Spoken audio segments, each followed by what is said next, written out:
ಮಾತರ್ಮೇ ಮಾತರಿಶ್ವನ್ನ ಪಿತರತುಲಗುರೋ ಭ್ರಾತರಿಷ್ಟಾಪ್ತಬಂಧೋ ಸ್ವಾಮಿನ್ನ ಸರ್ವಾಂತರಾತ್ಮನ್ನ ಜರಜರಯಿತರ್ಜನ್ಮ ಮೃತ್ಯಾಮಯಾನಾಂ ಗೋವಿಂದೇ ದೇಹಿ ಭಕ್ತಿಂ ಭವತಿ ಚ ಭಗವನ್ ಊರ್ಜಿತಾಂ ನಿರ್ನಿಮಿತ್ತಾಂ ನಿರ್ವ್ಯಾಜಾಂ ನಿಶ್ಚಲಾಂ ಸದ್ಗುಣಗಣ ಬೃಹತೀಂ ಶಾಶ್ವತೀಮಾಶುದೇವ ನಾರಾಯಣಂ ನಮಸ್ಕೃತ್ಯ ನರಂ ಚೈವ ನರೋತ್ತಮಂ ದೇವೀಂ ಸರಸ್ವತೀಂ ವ್ಯಾಸಂ ತತೋ ಜಯಮುದೀರಯೇ ವಿಜಾನತಾಂ ಅವಿತ್ತಸ್ಯ ಮಧ್ವಸ್ಯ ಜಗತಿ ಗುರೋಃ ಪೂರ್ವಾಚಾರ್ಯಮಹಿಷ್ಠಾನಾಂ ಇಯಂ ಪ್ರಣತಿಮಾಲಿಕಾ ಪೂರ್ಣಜ್ಞಾನಾಯ ವಿದ್ಮಹೇ ಪೂರ್ಣಾನಂದಾಯ ಧೀಮಹಿ ತನ್ನೋ ವ್ಯಾಸ ಪ್ರಚೋದಯಾತ್. ಸರ್ವಮೂಲ ಗ್ರಂಥದ ಪರಿಚಯ ಮಾಲಿಕಾ ಉಪನ್ಯಾಸ. ಅದರಲ್ಲಿ ನಾವು ಉಪನಿಷತ್ ಪ್ರಸ್ಥಾನದ ಬಗ್ಗೆ ನೋಡಿದೆವು, ಗೀತಾ ಪ್ರಸ್ಥಾನದ ಬಗ್ಗೆ ನೋಡಿದೆವು. ಮಹಾಭಾರತವನ್ನು ಅರ್ಥ ಮಾಡಿಕೊಳ್ಳಿಕ್ಕೆ ಮಧ್ವಾಚಾರ್ಯರು ಕೊಟ್ಟ 4 ಗ್ರಂಥಗಳಲ್ಲಿ 2 ಗ್ರಂಥವನ್ನು ನೋಡಿದೆವು, ಗೀತಾ ಭಾಷ್ಯ ಮತ್ತು ಗೀತಾ ತಾತ್ಪರ್ಯ. ಈಗ ನಾವು ನೋಡಬೇಕಾದದ್ದು ಮಹಾಭಾರತದ ಸಮಗ್ರ ಘಟನೆಯನ್ನು ಅರ್ಥ ಮಾಡಿಕೊಳ್ಳಿಕ್ಕೆ ಬೇಕಾದ ಉಳಿದ 2 ಕೃತಿಗಳು. ಒಂದು ಮಹಾಭಾರತ ತಾತ್ಪರ್ಯ, ಇನ್ನೊಂದು ಮಹಾಭಾರತ ತಾತ್ಪರ್ಯ ನಿರ್ಣಯ. ಅದನ್ನು ನಾವು ನೋಡಬೇಕಿದೆ. ವಿದ್ಯಾಮಾನ್ಯರು ಒಂದು ಬಾರಿ ಪತ್ರಿಕಾಗೋಷ್ಠಿಯಲ್ಲಿ ಕುಳಿತಿದ್ದರು. ಅಲ್ಲಿ ಒಬ್ಬಳು ಜರ್ನಲಿಸ್ಟ್ ಕೇಳಿದ್ರು, ಮಧ್ವಾಚಾರ್ಯರ ಕೊಡುಗೆ ಏನು ಜಗತ್ತಿಗೆ? ಅದಕ್ಕೆ ಅವರು ಹೇಳಿದ್ರು, ಸಮಗ್ರ ಭಾರತೀಯ ಪ್ರಪಂಚದ ಜೀವಾಳ 2 ಕೃತಿ, ಒಂದು ರಾಮಾಯಣ, ಇನ್ನೊಂದು ಮಹಾಭಾರತ. ಆ ರಾಮಾಯಣ ಮಹಾಭಾರತಗಳ ವಾಸ್ತವವನ್ನು ತೆರೆದಿಟ್ಟದ್ದು ಮಧ್ವಾಚಾರ್ಯರು. ತನ್ಮೂಲಕ ಇಡೀ ಭಾರತಕ್ಕೆ ಉಪಕಾರ ಮಾಡಿದವರು ಮಧ್ವಾಚಾರ್ಯರು ಅಂತ. ಯಾಕೆ ಅಂದರೆ ಮಹಾಭಾರತ ರಾಮಾಯಣಗಳು ಒಂದು ಕಥೆ ಅಂತ ಹೇಳಿ ಕೆಲವರಿಗೆ, ನಾವು ಅದನ್ನು ಯಾವ್ಯಾವ ರೀತಿ ಬಳಸ್ಕೋಬೇಕೋ ಆ ರೀತಿ ಬಳಸ್ಕೊಂಡಿಲ್ಲ ಅನ್ನೋದು ಅದು ಓದಿದವರಿಗೆ ಗೊತ್ತಾಗತ್ತೆ. ನಮಗೆ ಇವತ್ತು ಮೊನ್ನೆ ಜಯಶಂಕರ್ ಹೇಳಿದ್ರಲ್ವಾ, ಮಹಾಭಾರತ ಆಗಲಿ, ನಾವು ನಿಮ್ಮ ಪೊಲಿಟಿಕಲ್ ಸ್ಟ್ಯಾಂಡ್ ಏನು ಅಂತ ಕೇಳಿದರೆ ನಾವ್ಯಾರೂ ಮಹಾಭಾರತ ಕೋಟ್ ಮಾಡಲ್ಲ. ಅದೇ ವಿದೇಶಿಯರು ಅವರೇನು ಹೇಳ್ತಾರೆ, ಮೆಕಿಯಾವಲ್ಲಿಯನ್ನು ಬೇರೆ ಯಾವುದನ್ನು ಕೋಟ್ ಮಾಡ್ತಾರೆ. ನಾವು ಅದು ಯಾವುದನ್ನು ಕೋಟ್ ಮಾಡೋಲ್ಲ, ರಾಮಾಯಣವನ್ನು ಕೋಟ್ ಮಾಡಲ್ಲ, ಮಹಾಭಾರತ ಕೋಟ್ ಮಾಡಲ್ಲ, ನಮ್ಗೆ ಅದು ವಿಷಯವೂ ಗೊತ್ತಿಲ್ಲ. ರಾಮಾಯಣ ಮಹಾಭಾರತಗಳ ವಿಷಯ ಕೂಡ ಗೊತ್ತಿಲ್ಲ. ಅಲ್ಲಿ ಒಂದು ಪೊಲಿಟಿಕಲ್ ಐಡಿಯಾಲಜಿಯನ್ನು ಕೊಟ್ಟಿದ್ದಾರೆ, ನಾವು ಪೊಲಿಟಿಕಲ್ ಟೆಕ್ಸ್ಟ್ ಆಗಿ ಅದನ್ನು ತಗೊಳ್ಬೇಕು, ಅದರ ವಾಸ್ತವವನ್ನು ನಾವು ಅರ್ಥ ಮಾಡಿಕೊಳ್ಬೇಕು. ಇದು ಯಾವುದು ನಮಗೆ ಐಡಿಯಾ ಇಲ್ಲ. ಹೀಗಾಗಿ ಮಹಾಭಾರತವನ್ನು ನಾವು ಒಂದು ಕಥೆಯಾಗಿ ತಗೊಳ್ತೇವೆ. ಮಹಾಭಾರತದ ಪಾತ್ರಗಳ ಮೂಲಕ ನಾವು ಏನು ತಿಳ್ಕೊಳ್ಬೇಕು, ಸಮಾಜ ಹೇಗಿದೆ, ಇದು ಯಾವುದನ್ನು ನಾವು ನೋಡಲ್ಲ. ಇದೆಲ್ಲ ನಮ್ಮ ಸಮಸ್ಯೆಗಳು. ರಾಮಾಯಣದಲ್ಲಿ, ವಾಲ್ಮೀಕಿ ರಾಮಾಯಣದಲ್ಲಿ 100ನೇ ಸರ್ಗ ಇದೆ. ಅದರಲ್ಲಿ ಭರತನನ್ನ ತೊಡೆಯ ಮೇಲೆ ಕೂಡಿಸಿಕೊಂಡು ರಾಮ ಪ್ರಶ್ನೆ ಮಾಡ್ತಾ ಹೋಗ್ತಾನೆ, ನಿನ್ನ ರಾಜ್ಯ ಹೀಗಿದೆಯಾ ಹಾಗಿದೆಯಾ ಅಂತ. ಅದು ಪ್ರಶ್ನೆ ಅಂದರೆ ಪ್ರಶ್ನೆ, ಉತ್ತರ ಅಂದರೆ ಉತ್ತರ. ಅದಕ್ಕೊಂದು ಎಕ್ಸಾಂಪಲ್ ಕೊಡ್ತೇನೆ. ಕಚ್ಚಿನ್ನ ಲೋಕಾಯತಿಕಾನ್ ಮಂತ್ರಿಣಸ್ತಾತ ಸೇವಸೇ ಅಂತ. ಏನಪ್ಪ, ನಾಸ್ತಿಕರಾದವರನ್ನ ನಿನ್ನ ಸಲಹೆಗಾರರನ್ನಾಗಿ ಮಾಡ್ಕೊಂಡಿಲ್ಲ ತಾನೆ ಅಂತ ಕೇಳ್ತಾನೆ ದೇವರು. ಯಾಕೆ ಅಂತಂದ್ರೆ ವ್ಯರ್ಥವಾದ ತರ್ಕಗಳನ್ನು ಮುಂದೊಡ್ಡಿ ಜನತೆಯ ದಾರಿ ತಪ್ಪಿಸುವವರವರು. ಅಂಥವರನ್ನು ನಿನ್ನ ಮಂತ್ರಿಮಂಡಲದಲ್ಲಿ ಸೇರಿಸ್ಕೊಂಡಿಲ್ಲ ತಾನೆ. ಯಾಕೆಂದ್ರೆ ಅನರ್ಥವನ್ನೇ ದೊಡ್ಡ ಸಂಗತಿ ಅಂತ ಹೇಳಿ ಬಿಂಬಿಸ್ತಾರೆ. ತೀರ ಕಳಪೆ ಆದದ್ದನ್ನ ದೊಡ್ಡ ಮಟ್ಟದಲ್ಲಿ ಹೇಳ್ತಾರೆ. ಅದು ಏನೋ ಭಾರಿ ದೊಡ್ಡದಿದೆ ಅನ್ನುವ ಹಾಗೆ. ಅದರಿಂದಾಗಿ ಅವ್ರನ್ನ ಇಟ್ಕೊಂಡಿಲ್ಲ ತಾನೆ ಅಂತ ಕೇಳ್ತಾನೆ. ಇನ್ನು ಮುಂದೆ ಹೋಗ್ತಾ ಅವನು ಕೇಳ್ತಾನೆ, ನೀನು ಮಂತ್ರಾಲೋಚನೆ ಮಾಡ್ತೀಯಲ್ಲ, ಅದು ಮುರೇ ಜನರಿಗೆ ಗೊತ್ತಿದೆ ತಾನೆ. ಕಚ್ಚಿತ್ತೇ ಮಂತ್ರಿತೋ ಮಂತ್ರ ರಾಜ್ಯನ್ನ ಪರಿಧಾವತಿ. ನೀವು ಮೀಟಿಂಗ್ ಮಾಡಿದ್ದು ಮುರೇ ಜನ, ರಾಷ್ಟ್ರದ ತೀರ ಕಾನ್ಫಿಡೆನ್ಷಿಯಲ್ ಆಗಿರತಕ್ಕಂತಹ ವಿಚಾರಗಳು ಮುರೇ ಜನರಿಗೆ ಗೊತ್ತಿರಬೇಕು, ಇನ್ನೊಬ್ರಿಗಲ್ಲ. ಬಹಳ ಜನರಿಗೆ ಗೊತ್ತಾದಷ್ಟು ಹಾಳಾಗತ್ತೆ. ಯಾವುದೇ ತೀರ್ಮಾನ ತಗೊಂಡ್ರೆ ಮೊದಲೇನೆ ಅವರು ಅದಕ್ಕೆ ಉಲ್ಟಾ ಮಾಡ್ಕೊಂಡ್ಬಿಡ್ತಾರೆ. ನಾವಿಲ್ಲಿ ಗುಟ್ಟಾಗಿರುತ್ತೆ ಅಂತ ನಾವು ಅನ್ಕೊಂಡಿರೋದು ಅಲ್ಲಿ ಎಲ್ಲರಿಗೂ ಗೊತ್ತಿರುತ್ತೆ. ಹಾಗಾಗಲ್ಲ ತಾನೇ. ಈ ತರಹದ ಟಿಪ್ಸ್ಗಳಿವೆ.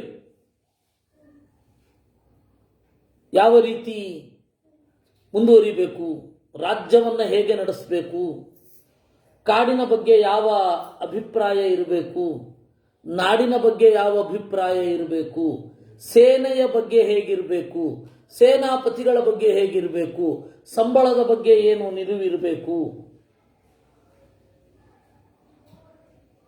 ಗಡಿ ಗ್ರಾಮಗಳ ಬಗ್ಗೆ ನಿನ್ನ ನಿಲುವೇನಿರಬೇಕು, ಎಲ್ಲದರ ಬಗ್ಗೆ ಇದೆ. ನಾವು ಅದನ್ನು ನೋಡಲ್ಲ. ನಮಗೆ ರಾಮಾಯಣ ಅಂತ ಹೇಳಿದ್ರೆ ಏನೋ ಒಂದು ಕೇಳಿದ್ರೆ ಪುಣ್ಯ ಬರುತ್ತೆ ಅಂತ. ಅದು ಪುಣ್ಯ ಬರೋದು ಹೇಗೆ ಗೊತ್ತಾ? ಅದು ಮನಸ್ಸಿನ ಒಳಗಡೆಯಿಂದ ಹೋಗಿ ಅದು ಶುದ್ಧಿ ಮಾಡಿ ನಮಗೆ ಅದು ಪವಿತ್ರ ಆಗೋದು, ಹಾಗೆ ಪುಣ್ಯ ಬರೋದು. ಇವಾಗ ರಾಮಾಯಣ ಕೇಳಿದ್ರೆ ಒಳ್ಳೇದಾಗತ್ತೆ. ಹೇಗೆ ಒಳ್ಳೇದಾಗತ್ತೆ? ನಮ್ಮ ಮನಸ್ಸಿನ ಒಳಗಡೆ ಹೊಕ್ಕು ನಮಗೆ ಹೊಸ ಹೊಸ ಐಡಿಯಾ ಕೊಟ್ಟು ನಮಗೆ ಒಳ್ಳೇದು ಮಾಡುವಂಥದ್ದು. ಹಾಗಿರೋದು. ಕೇಳಿದೆ ಪುಣ್ಯ ಬಂತು, ಹಾಗಲ್ಲ ಅದು. ಯಾರು ಹಾಗೊಪ್ಪಲ್ಲ. ಯಾಕೆಂದ್ರೆ ಜ್ಞಾನದಿಂದಲೇನೆ ಒಳ್ಳೇದಾಗೋದು ಅಂತ ಹೇಳೋದು. ಕೇಳಿದೆವು ಅದ್ಯಾವುದೋ ಪುಣ್ಯ ಬಂತು ಅಂತ ಹಾಗಿಲ್ಲ ಅದು. ಆ ರೀತಿ ಮಹಾಭಾರತ ಆಗಿರಬಹುದು, ರಾಮಾಯಣ ಆಗಿರಬಹುದು, ನಾವು ಅದನ್ನು ಓದುವ ಶಿಸ್ತಿನಲ್ಲಿ ಓದ್ತಾ ಇಲ್ಲ. ಅಂದ್ರೆ ಮಹಾಭಾರತವನ್ನು ಅಧ್ಯಯನ ಮಾಡಲಿಕ್ಕೆ ಒಂದು ಶಿಸ್ತು ಬೇಕು. ಅಧ್ಯಯನದ ಶಿಸ್ತು ಅಂತೇನು ಹೇಳ್ತಾರೆ, ಅದು ಇಲ್ಲ. ಮಹಾಭಾರತದಲ್ಲಿ ಬರುವ ಏನೇನು ಸಬ್ಜೆಕ್ಟ್ಗಳಿದೆ, ಐತಿಹಾಸಿಕ, ಆಮೇಲೆ ಮನಃಶಾಸ್ತ್ರೀಯ, ಸಮಾಜದ ಒಂದು ವಿಚಾರ, ಇದು ಎಲ್ಲವನ್ನು ನಾವು ಎಲ್ಲ ಆ್ಯಂಗಲ್ನಲ್ಲಿ ನೋಡೋದಿಲ್ಲ. 360 ಡಿಗ್ರಿ ಆ್ಯಂಗಲ್ ಅಂತ ಏನು ಹೇಳ್ತೇವೆ, ಆ ತರಹ ನೋಡ್ತಾ ಇಲ್ಲ. ನೋಡಬೇಕು. ಅದು ನೋಡೋದ್ರಿಂದ ಏನು ಪ್ರಯೋಜನ? ನಮಗೆ ಒಳ್ಳೆಯದು. ಒಳಗಡೆಯಿಂದ ನಾವು ಗಟ್ಟಿಯಾಗ್ತಾ ಹೋಗ್ತೇವೆ. ಒಳಗಡೆಯಿಂದ ಗಟ್ಟಿಯಾಗ್ತಾ ಹೋದಾಗ ಹೊರಗಡೆ ಏನು, ಅದರ ಮಿತಿ ಏನು ಅನ್ನೋದು ಗೊತ್ತಾಗುತ್ತೆ. ಅದಕ್ಕೆ ಅದನ್ನು ಓದಬೇಕು. ಹೀಗಾಗಿ ಆ ರಾಮಾಯಣ ಮಹಾಭಾರತಗಳನ್ನು, ಭಾಗವತವನ್ನ ಓದುವಾಗ ನಮಗೆ ಹೇಗೆ ಓದಬೇಕು ಅನ್ನೋದು ಗೊತ್ತಿರಲ್ಲ. ಆದ್ರೆ ಇಡೀ ಭಾರತದ ಜೀವಾಳ ಅದೇ ಆಗಿರೋದು. ಇಡೀ ಭಾರತದ ಜೀವಾಳ ಅದೇ. ಆದ್ರೆ ಓದೋದು ಮಾತ್ರ ಓದ್ತಾ ಇಲ್ಲ. ಅದರ ಶಕ್ತಿಯಿಂದಾಗಿ ನೋಡಿ, ನಮಗೆ ನಾನು ಅದೇ ಹೇಳ್ತಾ ಇದ್ದೆ, ಬುದ್ಧ ಬಂದ ಮೇಲೆ ದೇವರಿಲ್ಲ ಅನ್ನುವ ವಾದ ಶುರು ಆಯಿತು. ಬುದ್ಧ ಬಂದ ಮೇಲೆ ದೇವರಿಲ್ಲ ಅನ್ನುವ ವಾದ ಶುರು ಆಗಿದ್ದು, ಅದನ್ನು ಖಂಡನೆ ಮಾಡಿದ್ದು ಎಷ್ಟೋ ದಿವಸಗಳಾದ ಮೇಲೆ, ಎಷ್ಟೋ ಬುದ್ಧ ಬಂದು ಸ್ವಲ್ಪ ದಿವಸದಲ್ಲಿ ನಿರೀಶ್ವರವಾದ ಶುರು ಆಯಿತು. ಅದನ್ನು ಖಂಡನೆ ಮಾಡಿದ್ದು ನಾವು 1000 ವರ್ಷಗಳ ಹಿಂದೆ. ಉದಯನ ಅನ್ನುವವನು ನ್ಯಾಯಕುಸುಮಾಂಜಲಿ ಎನ್ನುವ ಒಂದು ಗ್ರಂಥವನ್ನು ಬರೆದ. ಅಲ್ಲಿಂದ ಶುರು ಆಗಿದ್ದು. ಅಲ್ಲಿ ತನಕ ಭಾರತೀಯರೆಲ್ಲ ನಾಸ್ತಿಕರಾಗಿದ್ರ? ಹಾಗಾದ್ರೆ ಆಗಿರಲಿಲ್ಲ. ಯಾಕೆ? ಮಹಾಭಾರತ ಇದ್ದದ್ರಿಂದ. ನೋಡಿ, ಇನ್ನೂ ಹೇಳ್ತೇನೆ, ಮೀಮಾಂಸಕರು ಅಂತ ಒಬ್ಬರು ಆಗಿ ಹೋದರು ಈ ಭಾರತದಲ್ಲಿ. ಅವರು ನಾಸ್ತಿಕರು, ವೇದ ಒಪ್ತಾರೆ ಆದರೆ ದೇವರನ್ನು ಒಪ್ಪಲ್ಲ. ವಿಚಿತ್ರವಾದ ಪ್ರಾಣಿಗಳು. ಯಾಗ ಮಾಡಬೇಕು ಅಂತಾರೆ, ಯಜ್ಞ ಮಾಡಬೇಕು ಅಂತಾರೆ, ದೇವರನ್ನು ಒಪ್ಪಲ್ಲ, ಹೇಳಿದ ವೇದ ಫಲ ಕೊಡತ್ತೆ ಅಂತಾರೆ. ಶಬ್ದವೇ ದೇವರು, ಶಬ್ದವನ್ನು ಆರಾಧನೆ ಮಾಡಿದ್ರೆ ಶಬ್ದದಿಂದ ನಮಗೆ, ಆ ಶಬ್ದವೇ ದೇವರಾಗಿ ನಮಗೆ ವರ ಕೊಡುತ್ತೆ ಅಂತಾರೆ ಅವರು. ಆ ಮೀಮಾಂಸಕರ ಪ್ರಭಾವ ನಮ್ಮ ಮೇಲೆ ಉತ್ಕಟವಾಗಿ ಆಗಿದೆ. ಅದರಿಂದಾಗಿ ನಾವು ಮೊದಲೇ ಹೇಳೋದು, ದೇವರಿಗಿಂತ ಮೊದಲೇ ಹೆದರೋದು ಪಾಪ ಪುಣ್ಯಗಳಿಗೆ. ಯಾಕೆಂದ್ರೆ ನಮಗೆ ಮೀಮಾಂಸಕರಿಂದ ಬಂದದ್ದು. ಇದು ಮಾಡಿದ್ರೆ ಪಾಪವ, ಇದು ಮಾಡಿದ್ರೆ ಪುಣ್ಯವ, ಅಲ್ಲಿಂದ ಶುರು. ಯಾಕೆ ಅಂದರೆ ನಮಗೆ ಮೀಮಾಂಸಕರು ಕೊಟ್ಟಿದ್ದು. ಆಚಾರ್ಯರು ಅದನ್ನು ಇಲ್ಲ ಅಂದ್ರು, ಆದರೆ ನಾವು ಅದನ್ನು ಕೇಳಲಿಲ್ಲ. ಯಾಕೆ ನಾನು ಇದನ್ನು ಹೇಳಿದ್ದು ಅಂತಂದ್ರೆ, ಮಹಾಭಾರತ ಹಾಗೂ ರಾಮಾಯಣ ಮೇಲುನೋಟದ ಅರ್ಥವನ್ನು ತಿಳಿದು ಸಾಕು, ಕಷ್ಟ ಆಗ್ತಾ ಇದೆ.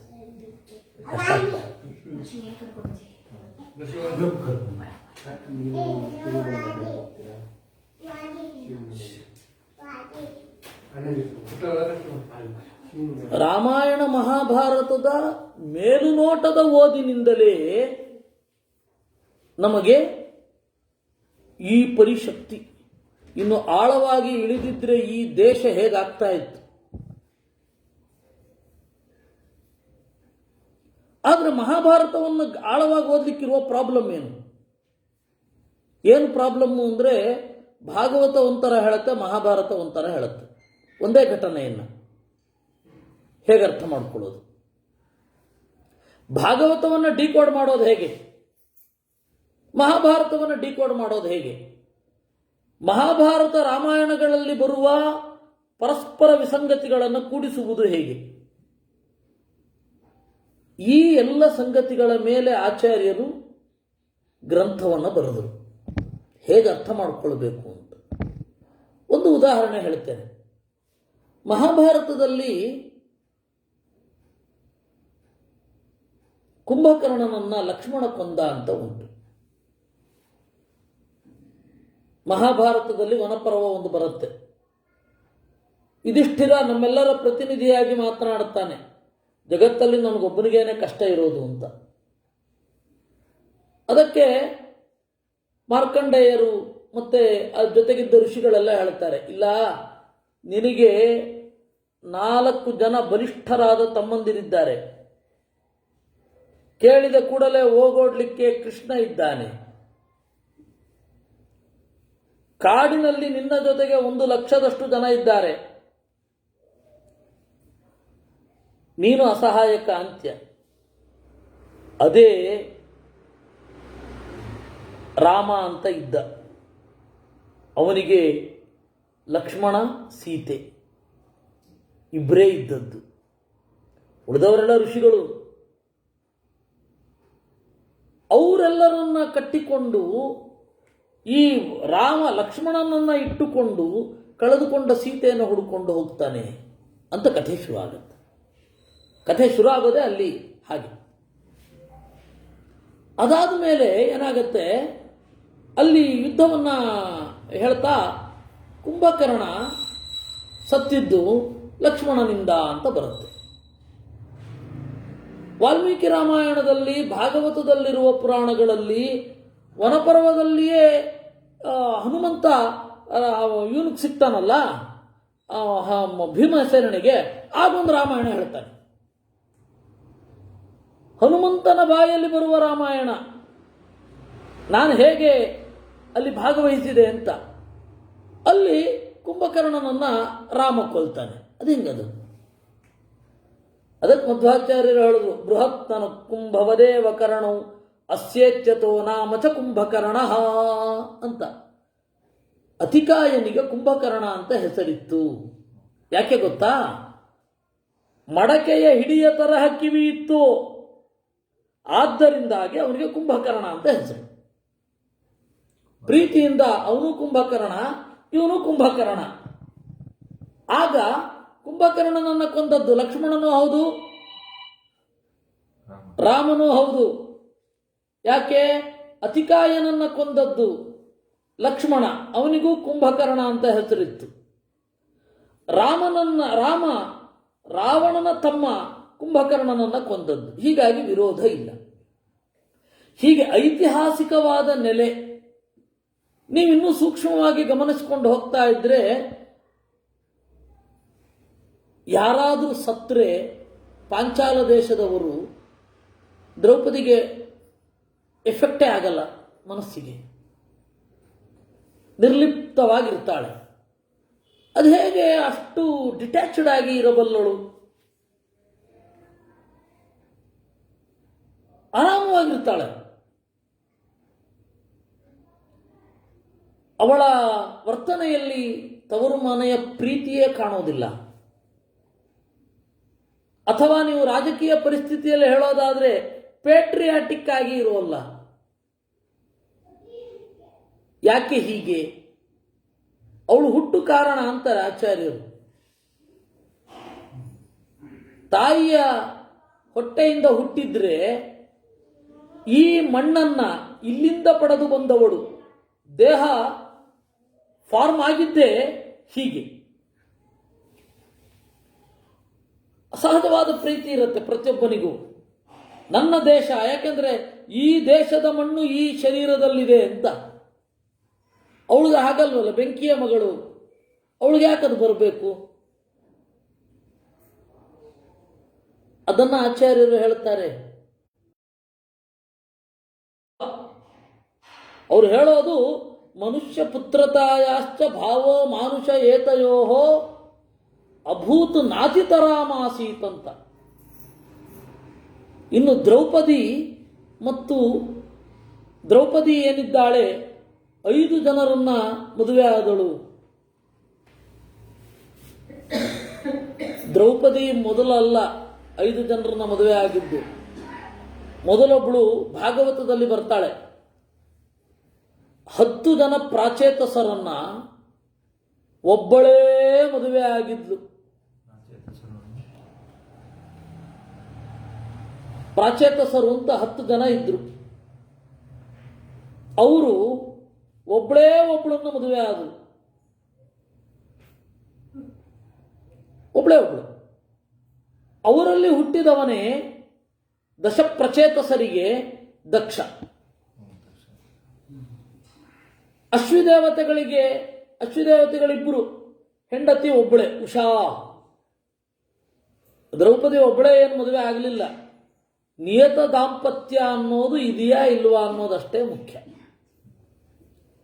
ಅವತ್ತಿನ ಕಾಲದ ಪರಿಭಾಷೆ ಅದು. ದ್ರೌಪದಿ ಮದುವೆ ಆದಳು. ಆದರೆ ಒಂದು ದೇಹ, 5 ಜೀವ, 1 ಮನಸ್ಸು, ಈ ಇಷ್ಟು ವಿಚಿತ್ರವಾದ ಕಾಂಬಿನೇಷನ್ ಅಂದ್ರು ಆಚಾರ್ಯರು. ಇದು ಯಾರಿಗೆ ಅರ್ಥ ಆಗತ್ತೆ? ನಮಗೆ ಕಷ್ಟ. ಯಾಕೆ ಅಂದ್ರೆ ಆ 4 ಜನರಿಗೆ ಕಷ್ಟ ಆಯಿತು, ನಿಮಗೆ ಮಾತ್ರ ಅಲ್ಲ. ಭಾರತಿ ಬಿಟ್ಟು ಇನ್ನು 4 ಜನ ಇದ್ರು ಅಲ್ಲಿ. ಯಾರ್ಯಾರು ಅಂತ ಹೇಳ್ತೇನೆ. ಭಾರತೀ ದೇವಿ, ಅದಾದ್ಮೇಲೆ ಪಾರ್ವತಿ ಇದ್ಲು ಶಾಪದಿಂದ. ಪಾರ್ವತಿ ಅವಳು ದೇಹದ ಅಭಿಮಾನವನ್ನು ಕಳ್ಕೊಳ್ತಾ ಇದ್ಲು ಆಗಾಗ, ಹೀಗಾಗಿ ಅವಳಿಗೂ ದೋಷ ಇಲ್ಲ. ಶ್ಯಾಮಲಾ ಇದ್ಲು. ಅವಳು ಧರ್ಮರಾಜನ ಜೊತೆಗಿದ್ದಾಗ ಆ ದೇಹದಲ್ಲಿ ಅವಳೇ ಪ್ರಧಾನ. ಉಳಿದವರೆಲ್ಲ ಗಾಢವಾದ ನಿದ್ರೆ. ಆಮೇಲೆ ಇಂದ್ರನ ಜೊತೆಗಿದ್ದಾಗ ಶಚಿ ಆ ದೇಹದಲ್ಲಿ ಪ್ರಧಾನ, ಉಳಿದವರೆಲ್ಲ ಗಾಢವಾದ ನಿದ್ರೆ. ಉಷಾ ಇದ್ದಾಗ, ನಕುಲ ಸಹದೇವರಿದ್ದಾಗ ಉಷಾ, ಉಳಿದವರೆಲ್ಲ ಗಾಢವಾದ ನಿದ್ರೆ. ಅವ್ರ ಜೊತೆಗೆ ಭಾರತಿ ಒಬ್ಬಳು ಇರ್ತಿದ್ಲು. ಆ ಭಾರತೀಯ ಜೊತೆಗೆ ಆನಂದ ಪಡಲಿಕ್ಕೆ ಭೀಮಸೇನ ಇರ್ತಿದ್ದ. ಹೀಗಾಗಿ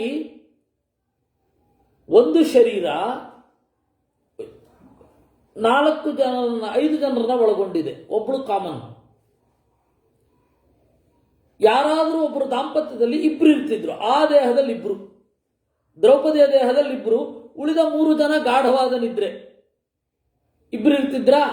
ಭಾರತಿ ಮತ್ತು ಈ ಅರ್ಜುನ ಇದ್ದಾಗ ಶಚಿ ಅಂತ ಇಟ್ಕೊಳ್ಳುವ.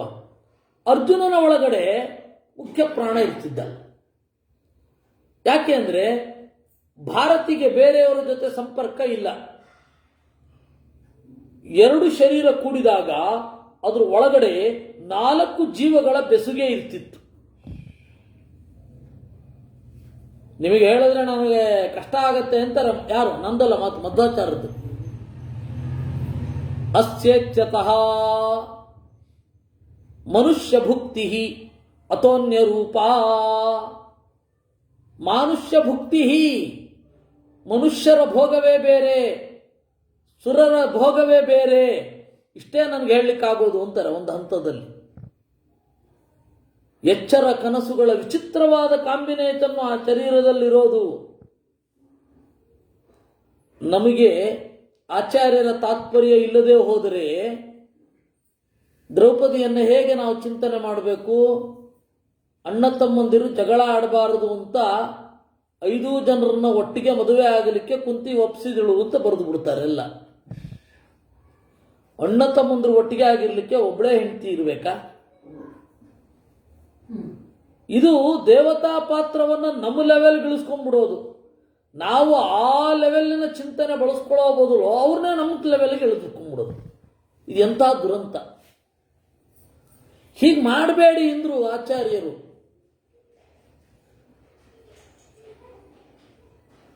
ಈ ರೀತಿ ಎಷ್ಟು ಸಂಗತಿಗಳನ್ನು ಹೇಳ್ತಾರೆ ಗೊತ್ತಾ? ಇರೋದು 5,000 ಶ್ಲೋಕದಲ್ಲಿ ಈ ವಿಚಾರವನ್ನು ಅವರು ಕವರ್ ಮಾಡಿಲ್ಲ ಅಂತಿಲ್ಲ. ಮನಃಶಾಸ್ತ್ರವನ್ನು ಕವರ್ ಮಾಡಿದ್ದಾರೆ. ಬೇರೆ ಬೇರೆ ಜೀವಿಗಳ ಬಿಹೇವಿಯರಲ್ ಪ್ಯಾಟರ್ನ್ ಹೇಗಿದೆ ಅಂತ ಕವರ್ ಮಾಡಿದ್ದಾರೆ.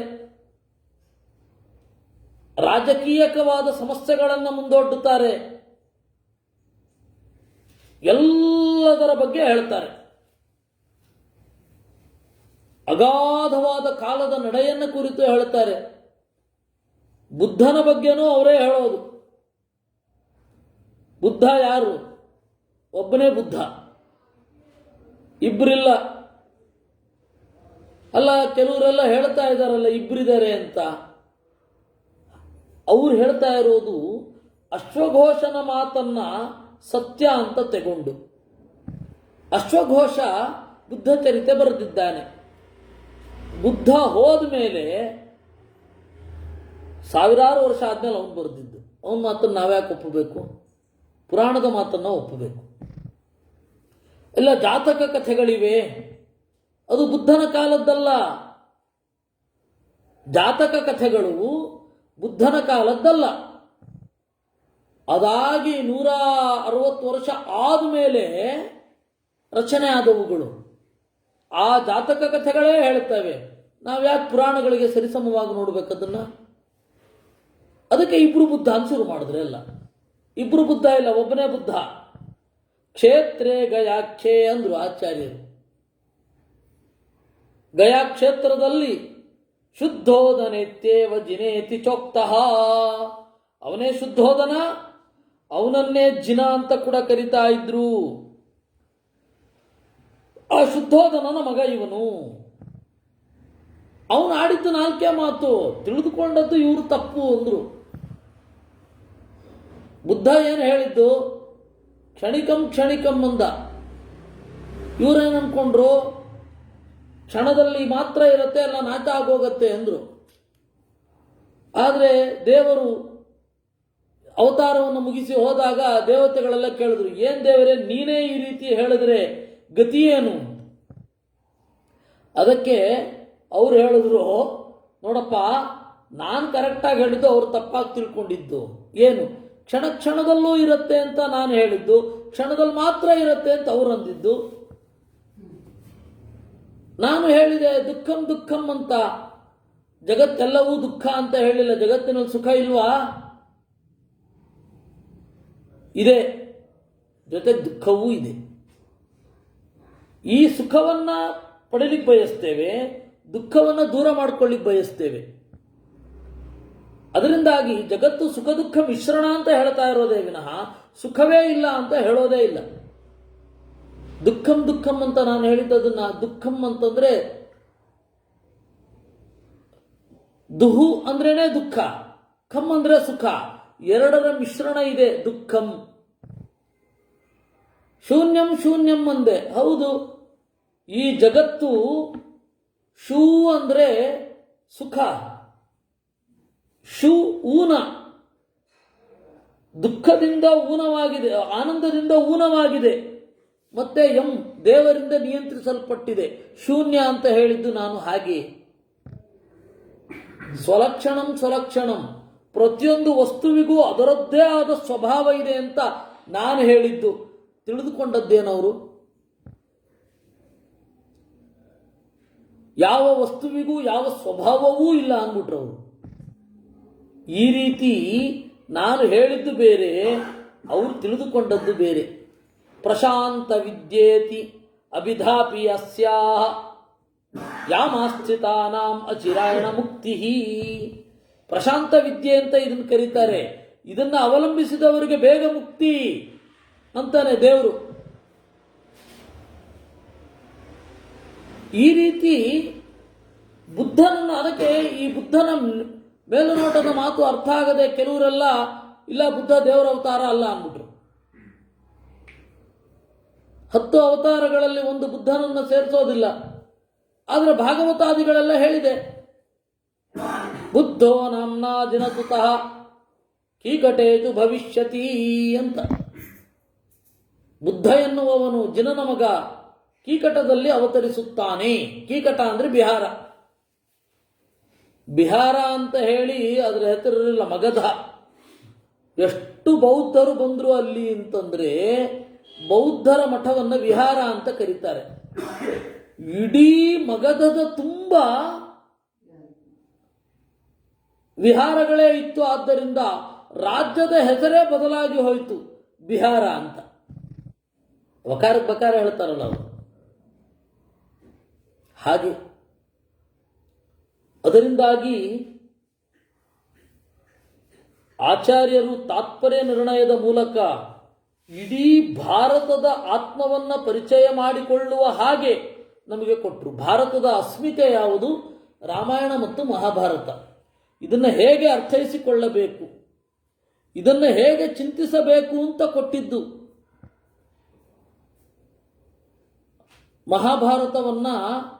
ಮಹಾಭಾರತ ಟೆಕ್ಸ್ಟ್ ಇಟ್ಕೋಬೇಕು, ಮಹಾಭಾರತ ತಾತ್ಪರ್ಯ ನಿರ್ಣಯ ಜೊತೆಗೆ ಇಟ್ಕೋಬೇಕು, ಆಗ ಓದಬೇಕು. ಅದರ ಮಜಾ. ಆಚಾರ್ಯರ ಒಳಸುಳಿಗಳು ಏನಿದೆ, ಅದು ಹೇಗಿದೆ ಅಂತೆಲ್ಲ ಗೊತ್ತಾಗೋದಲ್ಲಿ. ಅದರಿಂದ ಮಹಾಭಾರತ ತಾತ್ಪರ್ಯ ನಿರ್ಣಯ ಏನಿದೆ ಅದನ್ನು ಯಾವಾಗಲೂ ಅಧ್ಯಯನ ಮಾಡಬೇಕು ಅಂದ್ರು ವಿಷ್ಣು ತೀರ್ಥರು. ಯಾವಾಗಲೂ ಅಧ್ಯಯನ ಮಾಡಿ. ಮಹಾಭಾರತ ತಾತ್ಪರ್ಯ ನಿರ್ಣಯಾದ್ಯಂ ಸಮಭ್ಯಾಸೇತ್, ಪ್ರತಿ ದಿವಸ ಓದಿ ಎಂದ್ರು. ಯಾಕೆಂದ್ರೆ ಎಲ್ಲ ಅವತಾರಗಳ ಚಿಂತನೆ ಬರೋದೇ ಅಲ್ಲಿ. ನಾವು ಅದರ ಹಿನ್ನೆಲೆಯಲ್ಲಿ ದೇವರ ಅವತಾರದ ಬಗ್ಗೆ ತಿಳ್ಕೊಳ್ಬೇಕು. ಕಥೆಯನ್ನು ಹೇಗೆ ಹೇಳ್ತಾರೆ, ಕಥೆಯ ವ್ಯತ್ಯಾಸಗಳೇನು, ಅದನ್ನು ಯಾವ ರೀತಿ ಅರ್ಥೈಸಿಕೊಳ್ಳಬೇಕು, ಉಪಾಖ್ಯಾನವನ್ನು ಹೇಗೆ ಅರ್ಥೈಸಿಕೊಳ್ಳಬೇಕು, ದರ್ಶನ ಏನು, ಎಲ್ಲದರ ಬಗ್ಗೆ ನಿರೂಪಣೆ ಮಾಡಿದ್ದು ಆ ಮಹಾಭಾರತ ತಾತ್ಪರ್ಯ ನಿರ್ಣಯ. ಅದನ್ನು ಓದುವುದರಿಂದಲೇ ಭಾರತದ ಆತ್ಮದ ಪರಿಚಯ ಆಗೋದು. ಈ ದೇಶ ಬೌದ್ಧರ ದಾಳಿ ಆಯಿತು, ಏನೇ ಆದರೂ ರಾಮಾಯಣ ಮಹಾಭಾರತಗಳನ್ನು ಇಟ್ಟುಕೊಂಡೇ ಬದುಕಿದೆ. ಏನೇ ಆಗಲಿ ರಾಮಾಯಣ ಮಹಾಭಾರತಗಳನ್ನು ಇಟ್ಟುಕೊಂಡೇ ಬದುಕಿದೆ. ಎಷ್ಟೇ ದಾಳಿಗಳಾದರೂ ಕೂಡ ರಾಮಾಯಣ ಮಹಾಭಾರತಗಳು ಈ ದೇಶದಿಂದ ನಾಶ ಆಗಲಿಲ್ಲ. ಆದರೆ ಏನು ಮಾಡಿದರು, ಈ ರಾಮಾಯಣ ಮಹಾಭಾರತದ ಒಂದು ಪ್ಲಾಟನ್ನು ತೆಗೆದುಕೊಂಡು ತಮಗೆ ಬೇಕಾದ ಹಾಗೆ ಬರೆದರು. ಜೈನರು, ಕವಿಗಳು ಎಲ್ಲ, ನಾವೆಲ್ಲ ಅದನ್ನು ಇತಿಹಾಸ ಅಂತ ಅಂದ್ಕೊಂಡ್ವಿ. ಎಷ್ಟೋ ಕಡೆ ನಾವು ಕಥೆಯನ್ನು ಹೇಳುವಾಗಲೂ ತಪ್ಪಿಬಿಡ್ತೇವೆ. ಪೇಜಾವರ ಸ್ವಾಮಿಗಳು ಹೇಳ್ತಾ ಇದ್ರು ಒಂದೊಂದು ಕಡೆ, ಇದು ಮಹಾಭಾರತದಲ್ಲಿ ಇಲ್ಲ, ಆದರೆ ಇದರ ಸ್ಪಿರಿಟ್ ತೆಗೆದುಕೊಳ್ಳಬೇಕು ಅಂತ ನಾನು ಹೇಳ್ತೇನೆ ಅಂತ. ಅದೊಂದು ಕಥೆ ಉಂಟಲ್ಲ, ಕರ್ಣ ಮತ್ತು ಅರ್ಜುನ ಇಬ್ಬರು ಯುದ್ಧ ಮಾಡ್ತಾ ಇದ್ದಾಗ ಕರ್ಣ 2 ಹೆಜ್ಜೆ ರಥವನ್ನು ಹಿಂದೆ ನೂಕಿದನಂತೆ. ರಥ ಹೇಗೆ ಹಿಂದೆ ನೂಕ್ಲಿಕ್ಕೆ ಬರುತ್ತೆ ಅಂತ ಅವ್ರನ್ನೇ ಕೇಳಬೇಕು. ಅದೆಂಗೆ ಹಿಂದೆ ನೂಕ್ತಾರೆ? ಇರಲಿ, ಅರ್ಜುನ 100 ಹೆಜ್ಜೆ ಹಿಂದೆ ನೂಕುದ್ನಂತೆ ರಥವನ್ನ. ಆಗ ಅವನು ಕೇಳಿದ್ನಂತೆ, ಕೃಷ್ಣ ಭಲೆ ಭಲೆ ಅಂತಂದಂತೆ ಕರ್ಣನಿಗೆ. ಅರ್ಜುನನಿಗೆ ಸಿಟ್ಟು ಬಂತಂತೆ, ಅಲ್ಲ ಅವನು 2 ಹೆಜ್ಜೆ ನೂಕಿದ್ದಾನೆ, ನಾನು 100 ಹೆಜ್ಜೆ ನೂಕಿದ್ದೀನಿ, ನನಗ್ಯಾಕೆ ಹೊಗಳಿಕೆ ಇಲ್ಲ, ಅವನಿಗ್ಯಾಕೆ ಹೊಗಳಿಕೆ ಇದೆ ಅಂತ.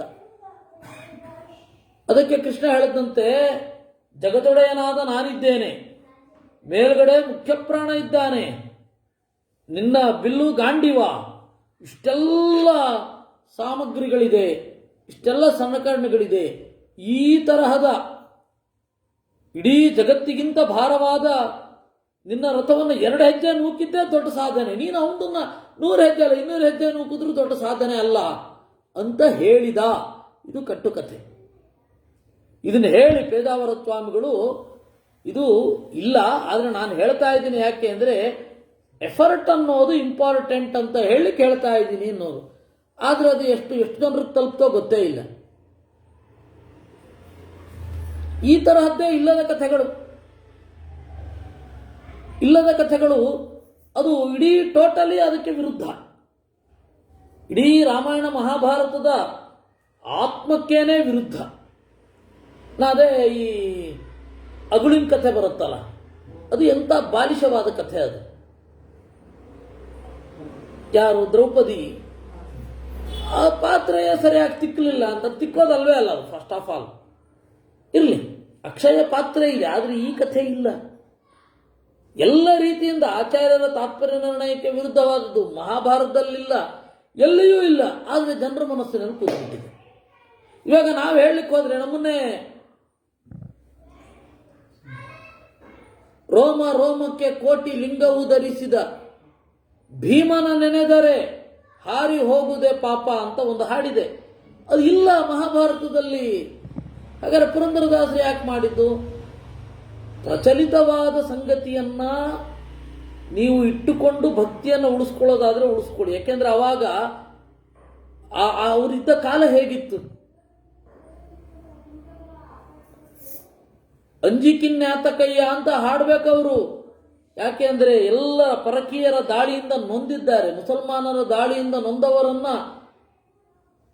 ಮೇಲ್ಗಡೆ ಎತ್ತಬೇಕು, ಅವರ ಡಿಪ್ರೆಷನ್ನೆಲ್ಲ ಕಳೆದು ಅವ್ರಿಗೆ ಸಂತೋಷ ಉಂಟು ಮಾಡಬೇಕು, ಪಾಠಾಂತರಗಳ ವಿಮರ್ಶೆಯಲ್ಲಿರಬೇಕು. ನಮಗೆ ಇವತ್ತು ಆರಾಮವಾಗಿದ್ದೀವಿ, ನಾವು ಆರಾಮವಾಗಿ ಓದಬಹುದು, ಆದರೆ ಅವತ್ತು ಆ ಪರಿಸ್ಥಿತಿ ಇರಲಿಲ್ಲ. ಅದಕ್ಕೆ ಅವರೇನು ಮಾಡಿದ್ರು, ಆಯಿತು ತಗೊಳ್ಳಿ, ಈ ಕಥೆಯಿಂದ ನಿಮಗೆ ಒಳ್ಳೆ ತತ್ವ ಸಿಗತ್ತಾ, ತಗೊಳ್ಳಿ ಇಂದ್ರು.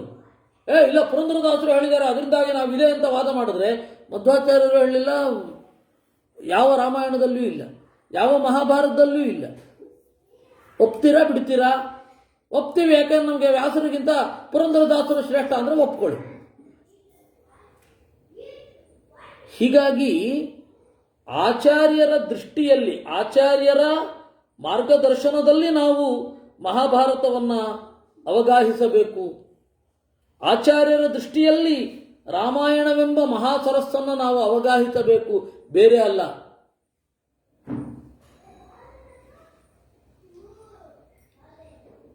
ಈ ಎಲ್ಲ ಕಾರಣಗಳಿಂದ ಆಚಾರ್ಯರ ಕೃತಿ ಅತ್ಯಂತ ಮುಖ್ಯ. ಆಚಾರ್ಯರು ಏನು ಭಾಗವತ ತಾತ್ಪರ್ಯದಲ್ಲಿ, ಮಹಾಭಾರತ ತಾತ್ಪರ್ಯ ನಿರ್ಣಯದಲ್ಲಿ ಕೊಟ್ಟಿದ್ದಾರೆ, ಆ ಒಂದು ಮಾತನ್ನು ಹಿಡಿದು ಮುಂದೆ ಹೋಗಬೇಕು. ಮಹಾಭಾರತವನ್ನು ಅರ್ಥ ಮಾಡಿಕೊಳ್ಬೇಕು. ಇಲ್ಲ ಅಂದರೆ ನಮಗೆ ಎಷ್ಟೋ ಅಲ್ಲಿ ಹೇಳೋದೇ ಬೇರೆ, ನಾವಿಲ್ಲಿ ಅರ್ಥ ಮಾಡ್ಕೊಂಡಿರೋದೇ ಬೇರೆ. ವೇದವ್ಯಾಸರಿಂದ ಪಾಠ ಆಯಿತು. ಧರ್ಮರಾಜ ನಕುಲ ಸಹದೇವರಿಗೆ, ಭೀಮಸೇನ ಹಾಗೂ ಅರ್ಜುನರಿಗೆ, ಭೀಮಸೇನ ಅರ್ಜುನ ಸಹದೇವ ಮಧುರೆಗೆ ಹೋಗಿದ್ರು, ಅಲ್ಲಿ ಕಲಿತು ಬಂದರು. ಕೃಷ್ಣನ ಹತ್ತಿರ ಬಿಲ್ವಿದ್ಯೆಯನ್ನ ಅರ್ಜುನ ಕಲಿತ.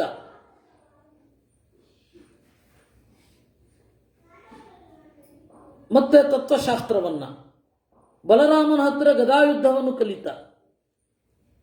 ಅದಾದ ಮೇಲೆ ಸಹದೇವ ಉದ್ಧವನಿಂದ ನೀತಿಶಾಸ್ತ್ರವನ್ನು ಕಲಿತ. ಅದು ಮುಗಿಸ್ಕೊಂಡು ಬರುವಾಗ ಸುಮಾರು 23-24 ವರ್ಷ. ಕೃಷ್ಣನಿಗೆ 25ನೇ ವಯಸ್ಸಿಗೆ ಮದುವೆ ಆಯಿತು. ಅವಾಗ ಎಲ್ಲರೂ ಕೂಡ ಸೇರಿದ್ರು. ಆ ಸಂದರ್ಭದಲ್ಲಿಯೇ ಒಂದ್ಸರ್ತಿ ಮುಗಿಸ್ಕೊಂಡು ಹೋದ್ರಲ್ಲ, ಅವಾಗ ದ್ರೋಣಾಚಾರ್ಯರಿಂದ ಪಾಠ ಶುರು ಆಗಿದ್ದು. ಇವರೆಲ್ಲ ಏನು ಅಂದ್ಕೊಂಡಿದ್ದೀವಿ ನಾವು, ನೀತಿಶಾಸ್ತ್ರ ತತ್ವಶಾಸ್ತ್ರ ಎಲ್ಲ ಹೇಳ್ಕೊಟ್ಟಿದ್ದೆ ದ್ರೋಣಾಚಾರ್ಯರು ಅಂತ. ಅಲ್ಲ, ಹಾಗೆ ಅವರು ಕಲಿಯುವಾಗ ದ್ರೋಣಾಚಾರ್ಯರು ಹೇಳ್ಕೊಡೋದಕ್ಕಿಂತ ಮೊದಲೇನೆ ಭೀಮಸೇನ ಅರ್ಜುನರು ದಿಗ್ವಿಜಯ ಮಾಡ್ಕೊಂಡ್ಬಂದ್ಬಿಟ್ಟಿದ್ರು. ಈ ಒಂದು ವಯಸ್ಸಿನ ಸಮಸ್ಯೆಗಳನ್ನು ಹೇಗೆ ಹೊಂದಾಣಿಕೆ ಮಾಡೋದು ಆಚಾರ್ಯರು ಹೇಳಿದ್ರು. ನೀವು ಮಹಾಭಾರತವನ್ನು ಮಾತ್ರ ನೋಡಿದ್ರೆ ಕೃಷ್ಣ ಹಾಗೂ ಪಾಂಡವರು ಭೇಟಿ ಆಗಿದ್ದೇ ಧರ್ಮರಾಜನ 30ನೇ ವಯಸ್ಸಿನಲ್ಲಿ. ಯಾಕೆಂದ್ರೆ ಧರ್ಮರಾಜನಿಗೆ ದ್ರೌಪದಿಯ ಜೊತೆ ಮದುವೆ ಆಗುವಾಗ 29 ಆಗಿತ್ತು.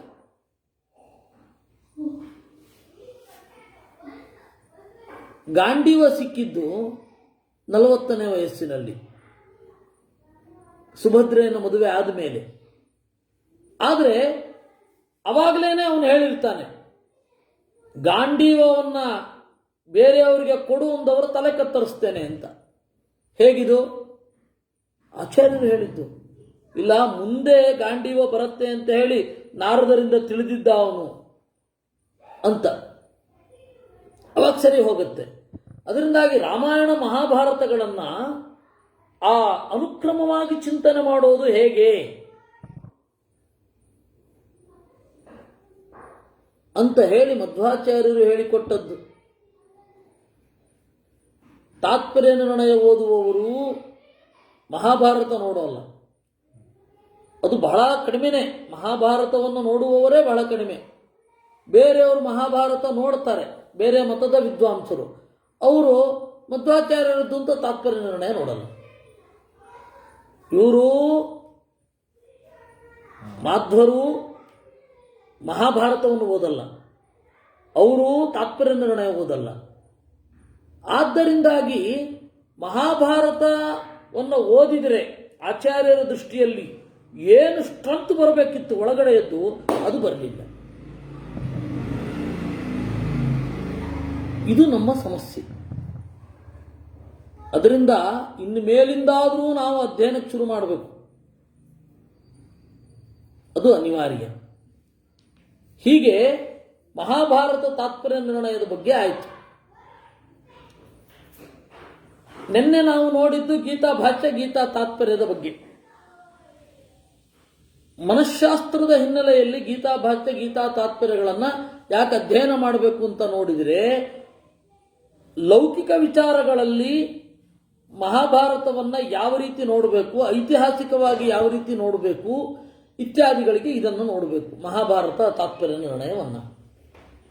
ಇನ್ನು ಉಳಿದ ವಿಚಾರದಲ್ಲಿ ಮಹಾಭಾರತ ತಾತ್ಪರ್ಯ ನಮಗೆ ನೋಡಬೇಕು.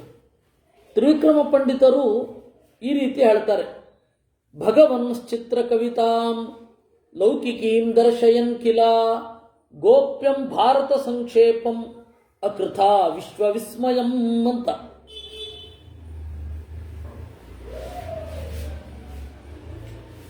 ಕೃಷ್ಣ ಯಾವ ರೀತಿ ತನ್ನ ಪುಟ್ಟ ಬಾಯೊಳಗಡೆ ಬ್ರಹ್ಮಾಂಡವನ್ನು ತೋರಿಸಿದನೋ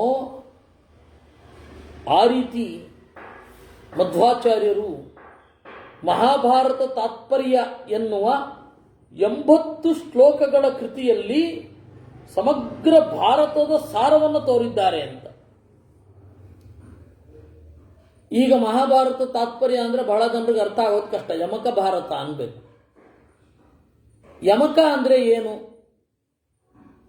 ಒಂದೇ ರೀತಿ ಕೇಳಿಸುವ ಜೋಡಿ ಪದಗಳು, ಒಂದೇ ರೀತಿ ಕೇಳುತ್ತೆ, ಆದರೆ ಅದನ್ನು ಬಿಡಿಸಬಹುದು. ಇವಾಗ ಇಂಗ್ಲಿಷಿನಲ್ಲಿ ಐಸಾಯ ಸಾ ಇದ್ದ ಹಾಗೆ. ನಾನು ನೋಡಿದೆ ಏನನ್ನ? ಸಾ ಕೊಡಲಿಯನ್ನು. ಸಾ ಮಿಲ್ ಅಂತಾರಲ್ಲ, ಪರಶು ಶಾಲೆ, ಕೊಡಲಿ ಮನೆ ಅಂತ ಅರ್ಥ. ಆ ರೀತಿ ಒಂದೇ ಥರ ಕೇಳುತ್ತೆ, ಬೇರೆ ಅರ್ಥ ಇರುತ್ತೆ, ಉಚ್ಚಾರಣೆ ಬೇರೆ ಇರುತ್ತೆ. ಆ ರೀತಿ ಸಂಸ್ಕೃತದಲ್ಲಿ ಆ ಥರದೊಂದು ಪದ್ಯವೇ ಇದ್ರೆ ಅದನ್ನು ಯಮಕ ಅಂತ ಕರೀತಾರೆ, ಯಮಕ ಶ್ಲೋಕಗಳು. ಆದರೆ ಇಲ್ಲಿ ಎಲ್ಲ ಶ್ಲೋಕಗಳು ಯಮಕ ಇಲ್ಲ, ಆಚಾರ್ಯರದ್ದು ಇರಲಿ. ಇಲ್ಲಿ ಎಲ್ಲೋ ಒಂದು ಕಡೆ ಕೇಳಿದ್ರಂತೆ, ಸನ್ಯಾಸಿಗಳಿಗೆ ಕಾವ್ಯ ಚೆನ್ನಾಗಿ ಗೊತ್ತಿರಲ್ಲ. ಆ ಸನ್ಯಾಸಿಗಳು ಕಾವ್ಯ ಬರೆದ್ರೆ ಚೆನ್ನಾಗಿರಲ್ಲ. ಅದು ನೀವು ಯಾರಿಗೆ ತೊಗೊಂಡು ಹೋದ್ರೂ ನಾನು ಅದನ್ನೇ ಹೇಳೋದು. ಅಲ್ಲಿರುವ ಸಮಸ್ಯೆಗಳನ್ನು ನಾನೀಗ ತೋರಿಸ್ಲಿಕ್ಕೆ ತಯಾರು. ಆದರೆ ಸನ್ಯಾಸಿಗಳಿಗೆ ಕಾವ್ಯ ಬರೀಲಿಕ್ಕೆ ಬರಲ್ಲ ಅಂತನ್ನೋದು ಸ್ಫಟಿಕ ಸ್ಪಷ್ಟ, ಕ್ರಿಸ್ಟಲ್ ಕ್ಲಿಯರ್ ಅಂತಿರಲ್ಲ ಹಾಗೆ, ಸ್ಫಟಿಕ ಸ್ಪಷ್ಟ, ಚೆನ್ನಾಗಿ ಬರೋಲ್ಲ. ಮಧ್ವಾಚಾರ್ಯರಿಗೂ ಹಾಗೆ ಏನೋ. ಆ ಸ್ವಾಮಿಗಳು ಬೇರೆ ಅಲ್ವ. ಅವರನ್ನು ಕೇಳಿದ್ರು. ಅದಕ್ಕೆ ಆಚಾರ್ಯರು ಹೇಳಿದ್ರು, ನಾನು ಯಾವ ರಾಜನನ್ನು ಸ್ತೋತ್ರ ಮಾಡೋಲ್ಲ, ಸ್ವಾಮಿ ಒಬ್ಬನೇ ಇದ್ದಾನೆ, ಅವನನ್ನೇ ಸ್ತೋತ್ರ ಮಾಡೋದು. ಕೂಡಲೇ ರಚನೆ ಮಾಡಿದ ಗ್ರಂಥ. ಅದರಲ್ಲಿ ಬಹಳ ರಹಸ್ಯಗಳನ್ನು ತೆರೆದಿಟ್ಟಿದ್ದಾರೆ ಅಂತ. ಅದಕ್ಕೆ ವ್ಯಾಖ್ಯಾನ ಬರೆದದ್ದು ನರಹರಿ ತೀರ್ಥರು. ದೇವರ ದಯೆಯಿಂದ ನರಹರಿ ತೀರ್ಥರ ಒಂದು ಟೀಕೆ ಉಳಿದಿದೆ. ಉಳಿದದ್ದೆಲ್ಲದಕ್ಕೂ ಅಪೂರ್ಣವಾಗಿ ಇರೋದು. ಗೀತಾ ಭಾಷ್ಯಕ್ಕೆ 9 ಅಧ್ಯಾಯ, ಉಳಿದದ್ದನ್ನು ನಾವು ಉಳಿಸ್ಕೊಂಡಿಲ್ಲ. ಅನುವ್ಯಾಖ್ಯಾನಕ್ಕೆ ಇತ್ತು, ಅದೂ ಇಲ್ಲ ಈಗ. ವಿಷ್ಣು ತತ್ವ ನಿರ್ಣಯಕ್ಕಿತ್ತು, ನರಹರಿ ತೀರ್ಥರ ವ್ಯಾಖ್ಯಾನ ಇಲ್ಲ. ನಮಗೆ ಈಗ ಇರೋದು 2 ಕೃತಿಗಳು. ಉಳಿದದ್ದು ಯಾವುದು ಅವ್ರದ್ದು ಅನ್ಲಿಕ್ಕೆ ಮನಸ್ಸು ಬರೋಲ್ಲ. 2 ಕೃತಿ. ಒಂದು ಕೃಷ್ಣ ಪ್ರಕಾಶಿಕ ಅಂತ ಮಹಾಭಾರತ ತಾತ್ಪರ್ಯಕ್ಕೆ ಬರೆದ ವ್ಯಾಖ್ಯಾನ, ಶ್ಲೋಕಬದ್ಧವಾಗಿ ಬರೆದಿದ್ದಾರೆ. ಇನ್ನೊಂದು ಪ್ರಕಾಶಿಕ ಅಂತ ಹೇಳಿ ಗೀತಾ ಭಾಷ್ಯಕ್ಕೆ ಬರೆದ ಟೀಕೆ. ಆ ನರಹರಿ ತೀರ್ಥರ ಶ್ಲೋಕಬದ್ಧವಾದ ವ್ಯಾಖ್ಯಾನ ಇದೆ. ಇರಲಿ. ಈ ಮಹಾಭಾರತ ತಾತ್ಪರ್ಯ ಇದೆಯಲ್ಲ, ಅದರಲ್ಲಿ ಸುಮಾರು 80 ಶ್ಲೋಕ ಇದೆ. ಒಂದು ನಾನು ಹೇಳ್ತೇನೆ ಹೇಗಿರುತ್ತೆ ಅಂತ. ಯೋ ನಿರ್ಮಮೇಶೇಷ ಪುರಾಣ ವಿದ್ಯಾಂ, ಯೋ ನಿರ್ಮಮೇಶೇಷ ಪುರಾಣ ವಿದ್ಯಾಂ, ಯೋ ನಿರ್ಮಮೇಶೇಷ ಪುರಾಣ ವಿದ್ಯಾಂ, ಯೋ ನಿರ್ಮಮೇಶೇಷ ಪುರಾಣ ವಿದ್ಯಾಂ. ಒಂದು ಶ್ಲೋಕ ಇದೆ. ಒಂದೇ ಥರ ಕೇಳಿಸ್ತಾ ಇದೆ ಅಲ್ವಾ? ಅದನ್ನ 4 ಪಾದ ಬೇರೆ ಅರ್ಥಗಳಲ್ಲಿ. ಯಹ ನಿರ್ಮಮೇ ಅಶೇಷ ಪುರಾಣ ವಿದ್ಯಾಂ, ಯೋನಿಹಿ ಮಮ ಈಶೇಷ ಪುರಾಣವಿತ್ ಯಾಂ.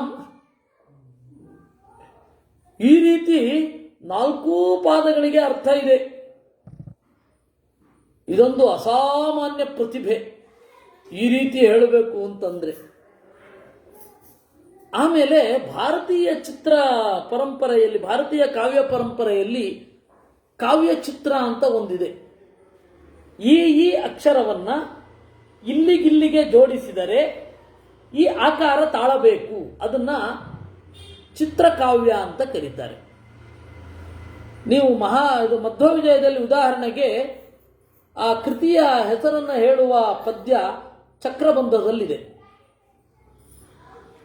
3ನೆಯ ಶ್ಲೋಕ, 6ನೆಯ ಶ್ಲೋಕ, 3ನೆಯ ಪದ, 6ನೆಯ ಪದ ಅಥವಾ ಅಕ್ಷರ 21, 16 ಇವುಗಳನ್ನು ಜೋಡಿಸಿದರೆ ಕಾವ್ಯದ ಹೆಸರೇನು, ಕವಿಯ ಹೆಸರೇನು ಅಂತ ಬರುತ್ತೆ.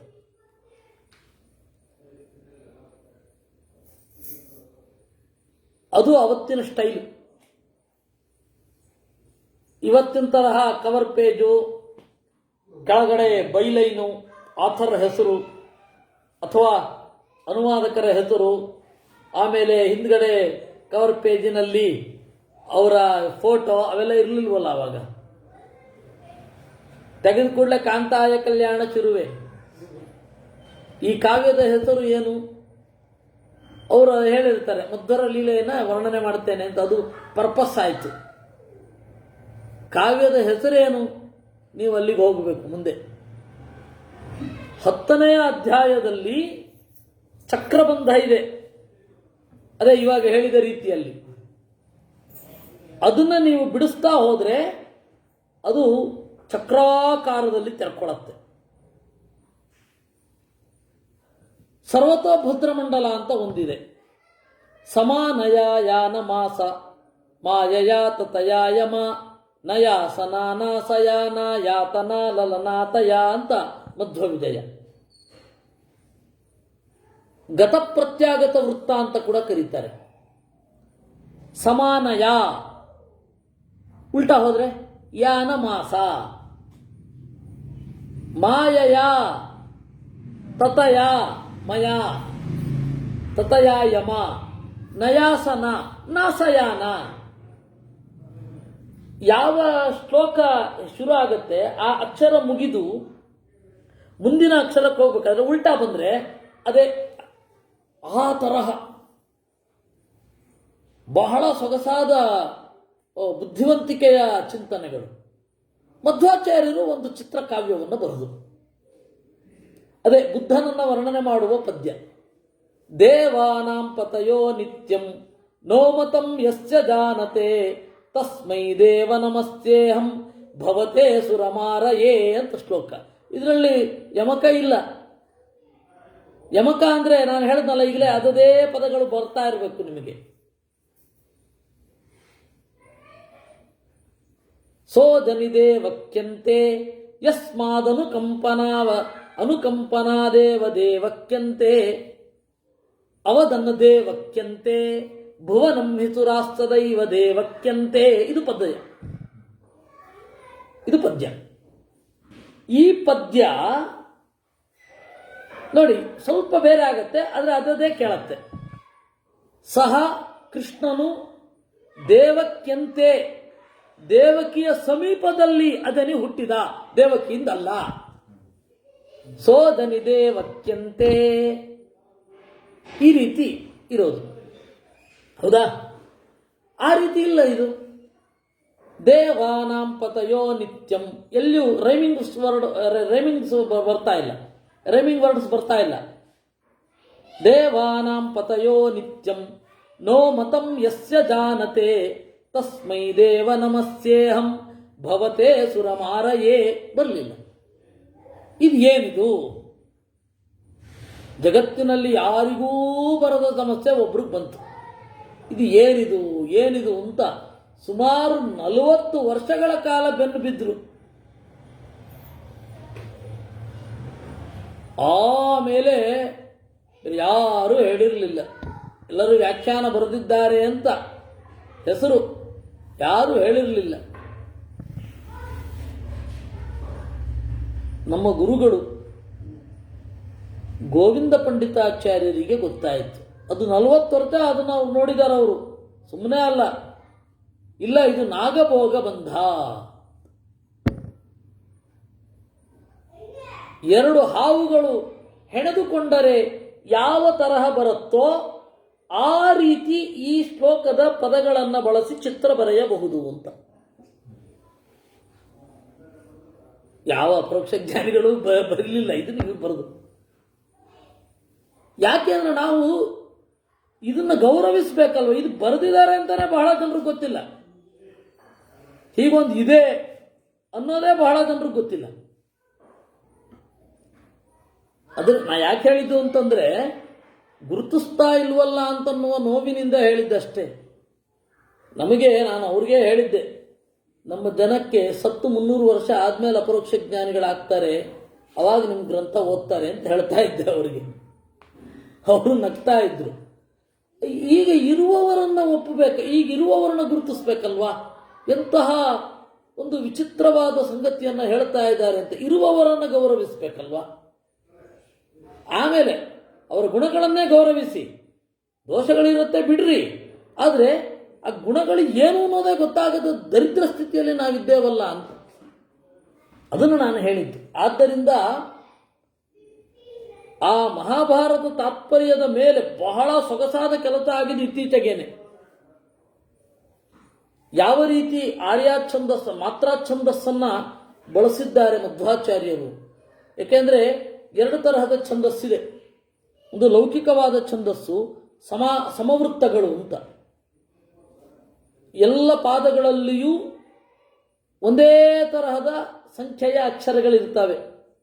ಇವಾಗ ಉದಾಹರಣೆಗೆ ಅನುಷ್ಟುಪ್ 32 ಅಕ್ಷರ. ಹೇಗೆ ನೀವು ವಿಭಾಗ ಮಾಡ್ತೀರಾ?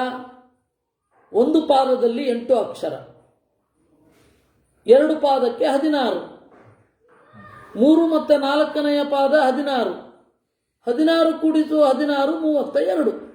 ಇದು ಸಮಪಾದ ಅಂತ ಕರೀತಾರೆ. ಇನ್ನು ಗಾಯತ್ರಿ 3 ಪಾದ, 3 ಪಾದದಲ್ಲಿ ಪ್ರತಿಯೊಂದು ಪಾದದಲ್ಲಿಯೂ 8 ಅಕ್ಷರ ಇರುತ್ತೆ. ತತ್ಸವಿತುರ್ವರೆಣ್ಯಂ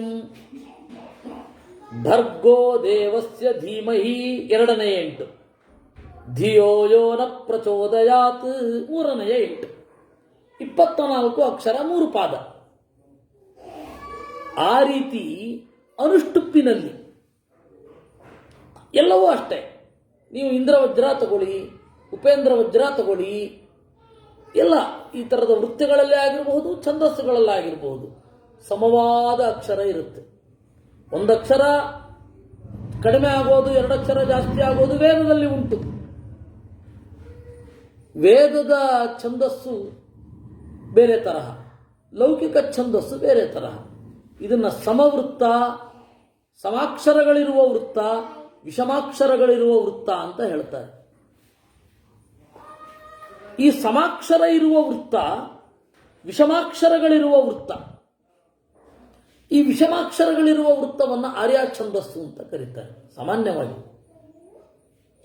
ಅಕ್ಷರಗಳು ಏರುಪೇರಾಗುತ್ತೆ. ಪರಿವರ್ಧಿನಿ ಷಟ್ಪದಿ ನೋಡಿ, ಭಾಮಿನಿ ಷಟ್ಪದಿ. ಭಾಮಿನಿ ಷಟ್ಪದಿಯಲ್ಲಿ ಗಣಗಳ ಕ್ರಮ ಏನು? ಹರಿಕಥಾಮೃತತಾರ ಗುರುಗಳ 1 ಪಾದ, ಆಮೇಲೆ 1 ಪಾದ, ಅಲ್ಲಿಗೆ 1 ಸಮಪಾದ ಆಯಿತು. ಆಮೇಲೆ 1 ಉದ್ದವಾದ ಪಾದ, ಮಳೆಯ ನೀರೋಣಿಯಲಿ ಹರಿಯಲು 1 ಪಾದ, ಬಳಸರೂರೊಳಗಿದ್ದ ಜನರು ಆ ದೊರೆಯು ಹೆದ್ದರೆ ಗೂಡೆ, ಆ ಜಲವು ಹೆದ್ದರೆ ಗೂಡೆ ಮಜ್ಜನಪಾನ ಗೈದಪರು. ನೋಡಿ, 3ನೇ ಪಾದ ಉದ್ದ ಆಯ್ತು. ಹಾಗೆ ನನ್ನ ಮಾತುಗಳು ಇದಾದರೂ ಕೂಡ ಬಾಂಬೊಳೆಯ ಪೆತ್ತನ ಪಾದ ಮಹಿಮಾ ಜಲಧಿ ಪೊಕ್ಕುದರಿಂದ ಮಾಡದ ಪರೇ ಮಹೀಸುರರು. ಅದು 6. 6ರಲ್ಲಿ 3 ಮತ್ತು 3ನೆಯ ಮತ್ತು 6ನೆಯ ಪಾದ ದೊಡ್ಡ ಅಕ್ಷರಗಳನ್ನು ಒಳಗೊಂಡಿದೆ. ಉಳಿದ 2 ಚಿಕ್ಕದು, ಹ್ರಸ್ವ. ಈ ರೀತಿ ಪರಿವರ್ಧಿನಿ ಷಟ್ಪದಿ ಇದೆ. ಭಾಮಿನಿ ಷಟ್ಪದಿ, ಪರಿವರ್ಧಿನಿ ಷಟ್ಪದಿ, ಈ ರೀತಿ ಬೇರೆ ಬೇರೆ ಷಟ್ಪದಿಗಳು. ಪರಿವರ್ಧಿನಿ ಷಟ್ಪದಿಯಲ್ಲಿ ಮೊದಲನೇ ಪಾದಕ್ಕಿಂತ ಎರಡನೇ ಪಾದ ದೊಡ್ಡದು, ಎರಡನೇ ಪಾದಕ್ಕಿಂತ ಮೂರನೇ ಪಾದ ದೊಡ್ಡದು, ಮೂರನೇ ಪಾದಕ್ಕಿಂತ ನಾಲ್ಕನೇ ಪಾದ, ನಾಲ್ಕನೇ ಪಾದಕ್ಕಿಂತ 5, 5ಕ್ಕಿಂತ 6 ಅಕ್ಷರಗಳು ಜಾಸ್ತಿ ಆಗ್ತಾ ಹೋಗ್ತವೆ. ಆ ರೀತಿ ಆರ್ಯ ಛಂದಸ್ಸಿನಲ್ಲಿಯೂ ವ್ಯತ್ಯಾಸಗಳಿರುತ್ತೆ. 12, 18, 12, 18 ವಿಪುಲಾರ್ಯ, ಜಗನಾರ್ಯ, ಚಪಲಾರ್ಯ ಹೀಗೆಲ್ಲ ಉಂಟು. ಆ ಆರ್ಯ ಛಂದಸ್ಸಿಗೆ ಮಧ್ವರ ಕೊಡುಗೆ ಏನು ಅನ್ನೋದನ್ನು ಅನನ್ಯವಾಗಿ ನಾವು ನೋಡಬೇಕು ಅಂತಂದರೆ ಮಹಾಭಾರತ ತಾತ್ಪರ್ಯವನ್ನು ನೋಡಬೇಕು. ಇದು ನಾನು ಕಾವ್ಯ, ಛಂದಸ್ಸು, ಅಲಂಕಾರ ಇತ್ಯಾದಿಗಳ ಬಗ್ಗೆ ಆಚಾರ್ಯರ ಒಂದು ಕೊಡುಗೆ ಏನು ಅನ್ನೋದ್ರ ಬಗ್ಗೆ ಹೇಳಲಿಕ್ಕೆ ಇಷ್ಟನ್ನೆಲ್ಲ ಹೇಳಬೇಕಾಯ್ತು. ಅದರಿಂದ ಮಹಾಭಾರತ ತಾತ್ಪರ್ಯ ಇಷ್ಟಲ್ಲದೆ ಬಹಳ ಒಳಗಡೆ ಅದಿದೆ. ದ್ರೌಪದಿಯ ಕ್ಯಾರೆಕ್ಟರ್ ಏನು ಎಲ್ಲವನ್ನ ನಿರೂಪಣೆ ಮಾಡುತ್ತೆ. ಮತ್ತೆ ಅಲ್ಲಿ ಹೇಳದೇ ಇರೋದು ಅನೇಕ ಸಂಗತಿಗಳನ್ನು ಹೇಳ್ತಾರೆ. ಅರ್ಜುನನ ಮೇಲೆ ಯಾಕೆ ಅಷ್ಟೊಂದು ಪ್ರೀತಿ ಇತ್ತು? ವಾಲಿವಧಾನು ನಯಾಯ ಪ್ರಣಯೀ ಅಂತಾರೆ ಆಚಾರ್ಯರು. ವಾಲಿಯಾಗಿದ್ದಾಗ ಅರ್ಜುನನನ್ನ ಕೊಂದ ಅಲ್ವಾ, ಅವನು ನ್ಯಾಯ ಇತ್ತು, ಕಾನೂನಿನ ಪ್ರಕಾರ ತಪ್ಪಿತ್ತು. ಆಗ ತಪ್ಪಿಲ್ಲದೆ ಹೋದರೂ ಕೊಂದಲ್ಲ. ಅದರಿಂದಾಗಿ ಇಲ್ಲಿ ಹೆಚ್ಚು ಅನುನಯ ಸಂತೈಸಿದ ದೇವರು ಅಂತ ಈ ತರಹದ್ದು ಬೇಕಷ್ಟು ಸಂಗತಿಗಳನ್ನ ನಿರೂಪಣೆ ಮಾಡ್ತಾ ನಹಿ ನಹಿಶೋಲಂ ನಹಿತುಂ, ನಹುಷ ಅಂದ್ರೆ ಕಟ್ಟಿ ಹಾಕುವವ ಅಂತ. ಭೀಮಸೇನನ್ನ ಪೂರ್ತಿಯಾಗಿ ಕಟ್ಟಿ ಹಾಕಲಿಕ್ಕಾಗಲಿಲ್ಲ ಅಂತಾರೆ. ನಹುಷಃ ಅಪಿ ನಹಿತುಂ ನಾಲಂ. ಈ ರೀತಿ ಬಹಳ ಅಸಾಧಾರಣವಾದ ಅಂಶಗಳನ್ನು ನಮಗೆ ಕೊಟ್ಟಿದ್ದಾರೆ ಮಧ್ವಾಚಾರ್ಯರು. ಅದನ್ನು ನಾವು ನೋಡಬೇಕಾಗತ್ತೆ. ಮಹಾಭಾರತ ತಾತ್ಪರ್ಯವನ್ನ ಈ ಎರಡರ ಮೂಲಕ, ಈ ಎರಡು ಕೃತಿಗಳನ್ನ ಇಟ್ಟುಕೊಂಡ್ರೆ ಒಟ್ಟು ಮಹಾಭಾರತವನ್ನು ಅರ್ಥ ಮಾಡಿಕೊಳ್ಳಿಕ್ಕೆ 4 ಕೃತಿಗಳನ್ನ ಆಚಾರ್ಯರು ಕೊಟ್ಟ ಹಾಗಾಯಿತು. ಒಂದು ಬ್ರಹ್ಮಸೂತ್ರವನ್ನು ಅರ್ಥ ಮಾಡಿಕೊಳ್ಬೇಕಾದ್ರೆ 4 ಕೃತಿಗಳನ್ನು ಕೊಟ್ಟರು.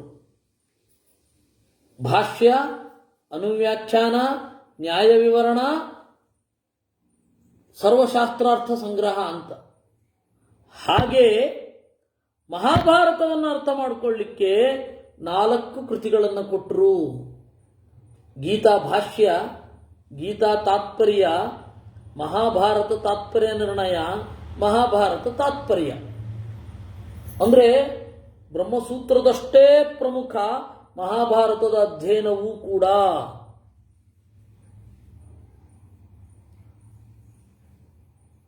ಆ ತರಹದ ಮಹಾಭಾರತವನ್ನ ನಾವು ತಾತ್ಪರ್ಯ ನಿರ್ಣಯದ ಬೆಳಕಿನಲ್ಲಿ ಅಧ್ಯಯನ ಮಾಡಬೇಕು. ಈ ಏನು ಸಜ್ಜನರು ಸೇರಿದ್ದೀರಾ ಇವರೆಲ್ಲರ ಜೊತೆಗೆ ಮಹಾಭಾರತ ತಾತ್ಪರ್ಯ ನಿರ್ಣಯವನ್ನು ಸವಿಯುವ ಒಂದು ಯೋಗ ದೇವರು ಕೊಡಬೇಕು. ಆ ಯೋಗ ದೇವರು ಕೊಡಲಿ.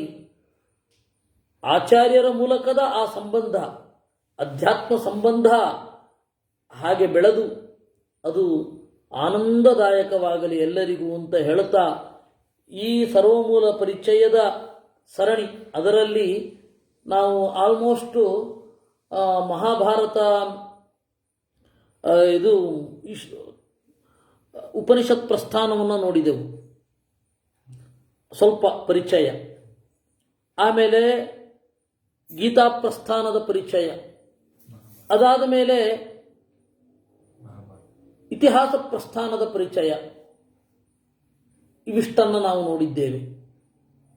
ಇನ್ನು ಸೂತ್ರದ ಬಗೆಗೆ ನಾಳೆ ನೋಡೋಣ, ಇಲ್ಲವೇ ನೋಡೋಣ ಅದು ಹೇಗೆ ದೇವರು ಹೆಂಗೆ ಪ್ರಚೋದನೆ ಮಾಡ್ತಾನೋ ಹಾಗೆ ಹೇಳೋದು. ಕೃಷ್ಣಾರ್ಪಣಮಸ್ತು.